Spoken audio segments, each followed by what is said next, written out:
आज हम देखेंगे भारत पर होने वाले प्रथम विदेशी आक्रमण को। अगर हम प्राचीन भारत की बात करें तो सर्वप्रथम विदेशी आक्रमण जो होता है वो ईरानियों का या पारसियों का होता है।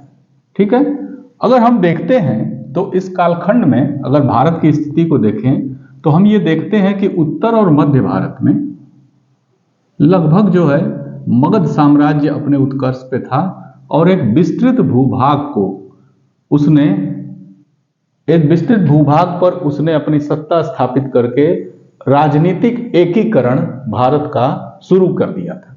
लेकिन जब हम देखते हैं इस भारत के उत्तर पश्चिमी सीमा को देखते हैं तो यहाँ अब भी अराजकतापूर्ण माहौल था और संभवतः इसी परिस्थिति ने भारत पर विदेशी आक्रमण को आमंत्रित किया। यहाँ पे जो गांधार, कंबोज और मद्र जैसे छोटे छोटे राज्य थे वो आपस में एक दूसरे से लड़ते झगड़ते थे, जिसके कारण यहाँ स्थिति काफी अराजकतापूर्ण थी और इसी कारण जो है इस क्षेत्र पर जो है वो ईरानी आक्रमण सर्वप्रथम होता है।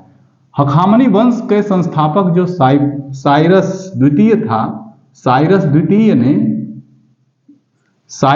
ने भारत पर सबसे पहले आक्रमण किया, लेकिन उसका आक्रमण जो है असफल होता है, वह सफल नहीं होता। इसके बाद उसके पुत्र दारा प्रथम ने, जिसको इतिहास में डेरियस प्रथम के नाम से भी जाना जाता है, वह लगभग 516 ईसा पूर्व भारत पर सफल आक्रमण करता है और गांधार को जीतकर अपने फारस के साम्राज्य में मिला लेता है। ठीक है, इसके बाद हेरोडोटस जिसको कि इतिहास का पिता भी कहा जाता है, उसने भी यह विवरण दिया है कि यह जो डेरियस जो प्रथम था या जो दारा प्रथम था उसका 20वां प्रांत जो था वह गांधार था। ठीक है, इसके पश्चात जो जरक्सीज था उसका अगला उत्तराधिकारी वह क्या करता है कि भारतीयों को अपनी फौज में शामिल किया।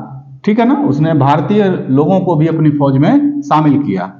इसके बाद दारा तृतीय को सिकंदर हराकर इस साम्राज्य का अंत कर देता है और लगभग 331 ईसा पूर्व यह जो हखामनी साम्राज्य होता है वह समाप्त हो जाता है। ठीक है, अगर इसके प्रभाव की बात करें तो यहाँ पे व्यापार वाणिज्य तो प्रारंभ ही हुआ, लेकिन जो सबसे महत्वपूर्ण बात आती है वो निकल के सामने आती है कि इनके संपर्क से व्यापारिक वाणिज्य के साथ साथ मुद्रा का प्रचलन हुआ तथा खरोष्ठी लिपि का विकास हुआ, जो कि ईरान की अरमाइक लिपि से उत्पन्न बताई जाती है। ठीक है, तथा ये हम देखते हैं कि अशोक के अभिलेखों तथा शिलालेखों पर भी और जो स्तंभ लेख थे उन पर भी ईरानी कला का प्रभाव हमको दिखाई पड़ता है। ठीक है, तो ये कुछ विशेष जो है बातें थी हखामनी साम्राज्य से संबंधित। ठीक है, अब आगे देखते हैं जो दूसरा आक्रमण होता है वह यूनानी आक्रमण होता है।